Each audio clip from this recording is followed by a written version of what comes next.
Crouch and hold. Engage. Bind up, bind up, bind up. Hey, Dave. He dies. Red, back. Engage. What was knocked on the ball.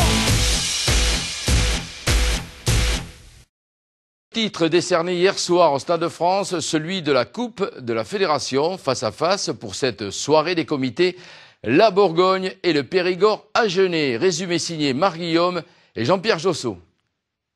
Ok, structure, parce qu'on va leur en faire bouffer.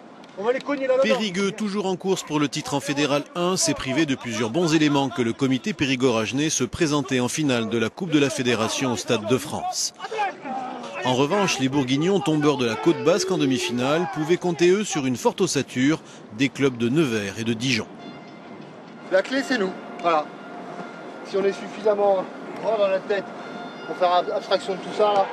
D'ailleurs, d'entrée de match, la sélection bourguignonne va signer une entame très convaincante par l'intermédiaire de ses trois quarts.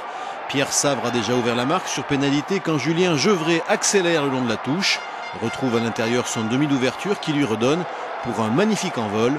Premier essai et déjà 10-0, on joue depuis 7 minutes seulement. Timoré, dominé, la sélection du Périgord Agenais se fait à nouveau surprendre 15 minutes plus tard.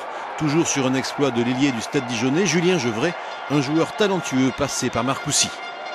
Heureusement qu'on fait une grosse entame. On était surmotivés, on savait qu'en face c'était une grosse équipe. On était surmotivés, je pense qu'on a bien joué, on ne va pas non plus dire qu'on a très bien joué. Mais la première période va mal finir pour les Vignerons, réduits à 14 après l'expulsion de leur pilier Chaube.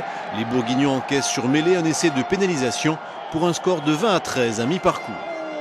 Le deuxième acte verra le retour au score des Aquitains, grâce surtout à leur buteur, Mathieu Maillard, l'ancien Biarro, signe 3 pénalités. Bien qu'à nouveau réduit à 14 après ce carton blanc, les Bourguignons conserveront in extremis une courte avance pour finir par s'imposer. 26-22, un grand bonheur. Une satisfaction parce que, qui plus est, on est dans une région pas forcément mise en valeur. Donc c'est très bien parce que voilà, c'est un groupe de joueurs qui a appris à se connaître, qui a appris à travailler ensemble. Après on revient bien quand même, c'est dommage qu'on n'ait pas plus de réussite au pied sur la fin, mais on était peut-être un peu usé aussi, voilà, tout simplement. Le comité Bourgogne s'offre donc un second titre amateur après celui décroché en 2004.